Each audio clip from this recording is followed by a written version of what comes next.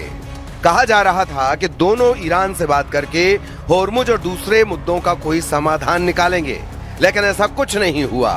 हालांकि JD Vance ने दुनिया को ऑल इज वेल वाली स्थिति दिखाने की पूरी कोशिश की।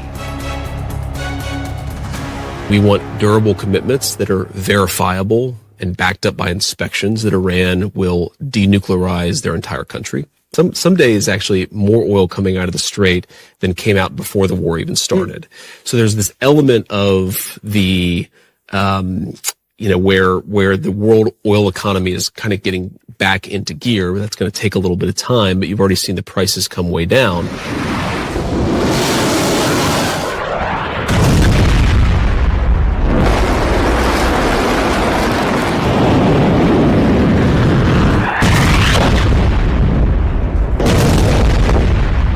अमेरिका कोशिश कर रहा है कि डील पर ईरान उसकी बात माने, हॉर्मुज में समझौते के आर्टिकल 5 को लागू करे, लेकिन ईरान नहीं झुक रहा। वो हॉर्मुज में वसूली का प्लान बना चुका है और उस प्लान को लागू करने के लिए वो अमेरिका को मजबूर कर रहा है। उसका सीधा सीधा कहना है कि पहले MOU की शर्त पूरी हो, तभी आगे बात होगी। इन शर्तों में ईरान के अरबों की संपत्ति वापस करना, हॉर्मुज पर ईरान का पूरा कंट्रोल होना और इजरायली सेना का लेबनान से लौटना शामिल है। यानी ईरान चाहता है डील में उसका सिक्का चले, उसकी मर्जी चले, इसीलिए अमेरिका को बार बार मजबूर किया जा रहा है। मगर यह दांव उल्टा पड़ सकता है। इजराइल इसी फिराक में है कि एक बार ट्रंप का मूड बदले और फिर ईरान को अच्छे से सबक सिखाया जा सके। इजराइल के प्रधानमंत्री बेन्यामिन नेतन्याहू लेबनान पहुंचे हैं। लेबनान के दक्षिणी हिस्से में इजराइल के सैनिक मौजूद हैं। नेतन्याहू वहीं पहुंचे और अपने सैनिकों से मिले, उनका हौसला बढ़ाया। इतना ही नहीं, एक दिन पहले तक जो बात इजराइल के रक्षा मंत्री काट्स ने कही थी, लेबनान की जमीन से नेतन्याहू ने भी वही बात कही और एक बार फिर यह साफ कर दिया कि जब तक हिजबुल्लाह हथियार नहीं छोड़ता, इजराइल लेबनान से नहीं हटेगा। רצועת עזה, שמתפעמת בין האף יוצאת מן הכלל בתחילת המלחמה, מהדרום לצפון. זה לא בהכרח יעבור בשקט.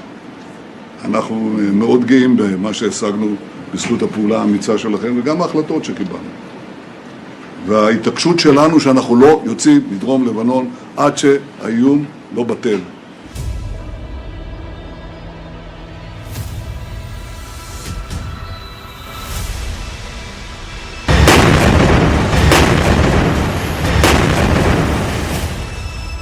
इजराइल का कहना है कि अगर ट्रंप बीच में नहीं आते तो अब तक लेबनान में हिजबुल्लाह को कुचल दिया जाता। लेकिन ईरान से डील के लिए ट्रंप ने लेबनान वाला ट्रंप कार्ड चला, जिससे इजराइल को हमलों की रफ्तार धीमी करनी पड़ी। मगर इजराइल तो इजराइल है और नेतन्याहू को रोकना मुश्किल ही नहीं, नामुमकिन है, वरना वो लेबनान की जमीन पर खड़े होकर हिजबुल्लाह को नहीं ललकारते। शायद ट्रंप ने नेतन्याहू का 28 फरवरी वाला सिग्नल दे दिया है। इसकी सबसे बड़ी वजह अमेरिकी सैन्य ठिकानों को खाड़ी देशों से शिफ्टिंग को भी माना जा रहा है।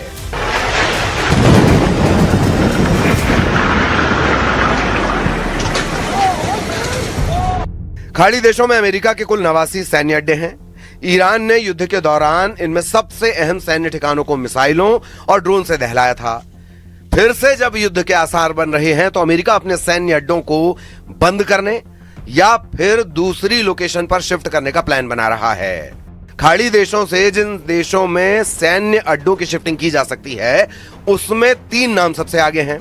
पहला इजराइल, जहां मजबूत एयर डिफेंस सिस्टम है, इसीलिए इसे सबसे सुरक्षित विकल्प माना जा रहा है। ग्रीस दूसरी लोकेशन है, जो यूरोप के करीब होने के कारण रणनीतिक रूप से अहम मानी जा रही है। तीसरी है साइप्रस, जो भूमध्य सागर में अमेरिका को बेहतर सैन्य पहुंच दे सकती है। ट्रंप ने जैसे ही अपने सैन्य अड्डों को सेफ हाउस में शिफ्ट किया, फिर ईरान का हिसाब तय है। ट्रंप जितने गुस्से में है, उससे यह भी साफ है कि अब ईरान पर B-2 बम वर्षकों जैसे विध्वंसक से हमला होगा। यह अमेरिका का ऐसा बमबाज है जो कभी चमगादड़ की तरह नजर आता है तो कभी चील जैसा दिखता है। ऐसा बम्बर जिसकी उड़ान का मतलब है बहुत ही खास मिशन। अमेरिका का B-2 बॉम्बर BBB फॉर्मूले के साथ उड़ता है। फॉर्मूला BBB यानी बंकर बस्टर बम B-2 दुनिया का अकेला ऐसा बॉम्बर है जो 3 तरह के बहुत ही खतरनाक बंकर बस्टर फायर कर सकता है। पहला है GBU-28, दूसरा है GBU-72, तीसरा है GBU-57, जिससे अमेरिका ने ईरान की फोर्दो परमाणु साइट पर हमला किया था। हालांकि तब ये सवाल उठे थे कि आखिर B-2 के हमले से हासिल क्या हुआ? क्या ट्रंप ईरान के परमाणु कार्यक्रम को पूरी तरह मिट्टी में मिलाने में कामयाब रहे, या फिर सब कुछ एक दिखावा साबित हुआ, क्योंकि रूस ने तब अमेरिका की सर्जिकल स्ट्राइक की सफलता पर सवाल उठाए थे। 2025 में 12 दिनों के युद्ध में ईरान ने बराबर की टक्कर दी थी। 12 दिनों के युद्ध में इजराइल की एयरफोर्स ने करीब 900 टारगेट्स पर बमबारी की। इनमें 1500 जगह ऐसी थी जहां करीब 4500 बम गिराए गए। इन हमलों में 370 स्ट्राइक लड़ाकू विमानों से की गई, जबकि बाकी हमले ड्रोन से अंजाम दिए गए थे। इसमें कोई शक नहीं कि ईरान के आसमान में इजराइल की वायुसेना की पूरी मनमर्जी चली। नेतन्याहू के ऑर्डर पर तेहरान से लेकर तबरीज और इस्फहान से लेकर खुर्रमाबाद तक इजराइल के बंकर बस्टर बमों ने ईरान के हर डिफेंस को चारों खाने चित कर डाला। लेकिन इन 12 दिनों के युद्ध का दूसरा सच ये भी है कि ईरान की मिसाइलों ने इजराइल के शहरों को बुरी तरह तबाह करके रख दिया था। तेल अवीव से लेकर हाइफा और बेन गुरियन एयरपोर्ट से लेकर नेवातिम एयरबेस तक ईरान की मिसाइलों ने इजराइल के एरो और आयरन डोम जैसे डिफेंस सिस्टम को पूरी तरह कबाड़ वाली मशीन साबित कर दिया था। फरवरी में भड़के युद्ध का हाल भी कुछ ऐसा ही है। मतलब ट्रंप की रेंज से ईरान का युद्ध निकलता हुआ साफ साफ नजर आ रहा है। अगर ट्रंप अपना सबसे खतरनाक बॉम्बर से ईरान पर हमला शुरू कर देते हैं तो समझ लीजिए कि ईरान के लिए बचना आसान नहीं होगा, क्योंकि फिर यह बम वर्षक वहां बंकर बस्टर की बारिश करेगा जहां नेतन्याहू चाहते हैं। नेतन्याहू का टारगेट मुस्तबा का तख्ता पलट है, ईरान के एटमी प्रोग्राम का सफाया है। फिर इजराइल तुर्की का रुख करने का ऐलान कर रहा है। नेतन्याहू ने एर्दोआन की बार बार की धमकियों का मुंहतोड़ जवाब दिया है। नेतन्याहू ने कहा कि तुर्की की धमकियों को वो बहुत सीरियस ले रहे हैं। इजराइल अंकारा वॉर के लिए भी रेडी है, इसीलिए जल्द इजराइल तुर्की की टक्कर मुमकिन है।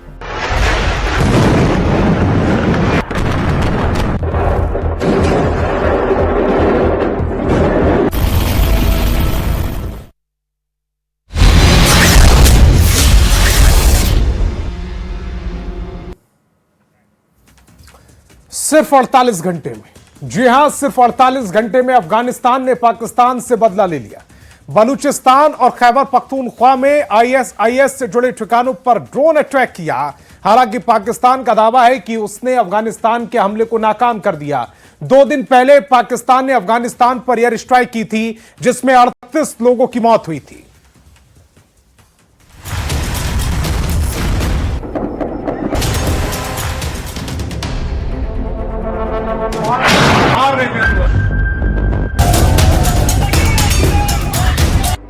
अफगानिस्तान ने पाकिस्तान के अंदर घुसकर उसे तोड़ा, ऐसा जख्म दिया कि वो खुले मुंह से अपने दर्द भी बयां नहीं कर पा रहा है। सिर्फ 48 घंटे में उसने पाकिस्तान में घुसकर एयर स्ट्राइक की।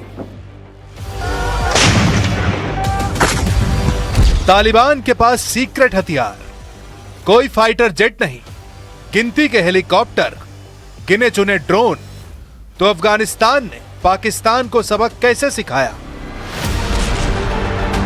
अफगानिस्तान ने पाकिस्तान पर हमला किया और करारा जवाब दिया है। 2 दिनों के अंदर अफगानिस्तान ने पाकिस्तान से बदला ले लिया। अफगानिस्तान ने दावा किया कि उसने खैबर पख्तूनख्वा और बलोचिस्तान में उस जगह ड्रोन हमले किए, उस ठिकाने को तबाह कर दिया जहां से अफगानिस्तान के खिलाफ साजिश रची जा रही थी। अफगानिस्तान का दावा है कि उसने आईएसआईएस से जुड़े ठिकानों को निशाना बनाया है। अफगानिस्तान ने बलूचिस्तान के पिशिन जिले के सरनान इलाके में आईएसआईएस सेंटर को उड़ा दिया। खैबर पख्तूनख्वा के कंबर खेल और चित्राल की शाह सलीम घाटी में आईएसआईएस के ज्वाइंट सेंटर और ठिकानों को निशाना बनाया है। तस्वीरें हैं, तबाही है, गुस्सा है, लेकिन कबूलनामा नहीं है।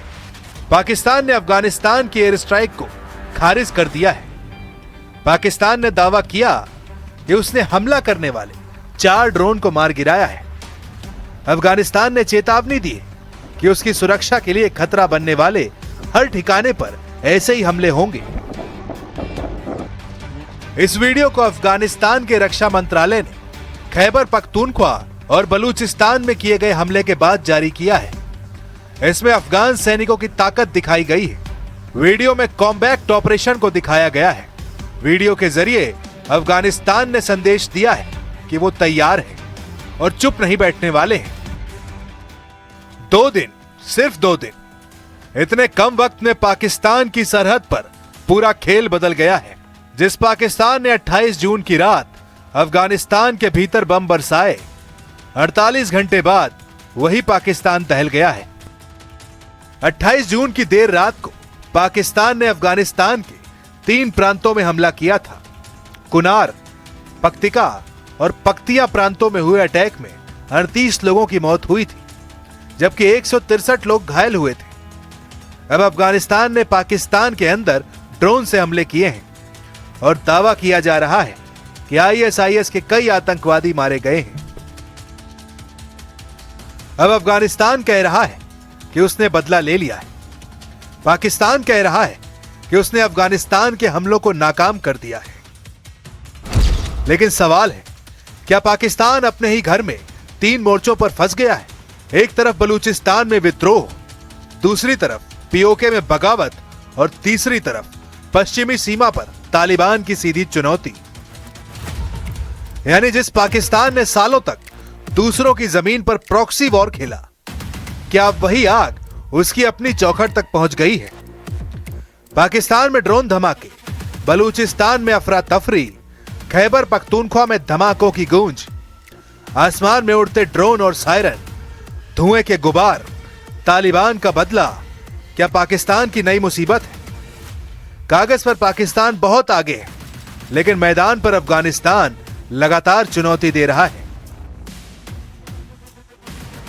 अफगानिस्तान से पाकिस्तान 2600 किलोमीटर लंबी सीमा साझा करता है। इतनी बड़ी सीमा के जरिए गुरिल्ला वॉर में माहिर तालिबान अपने प्रॉक्सी नेटवर्क और ड्रोन के जरिए पाकिस्तान में कहीं भी घुसपैठ कर सकता है।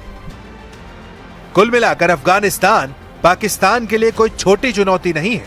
28 जून को पाकिस्तान ने हमला किया और 30 जून को अफगानिस्तान ने बदला ले लिया। पाकिस्तान टीटीपी यानी तहरीक तालिबान पाकिस्तान जैसे ग्रुप को अफगानिस्तान का सुरक्षित ठिकाना बताता रहा है।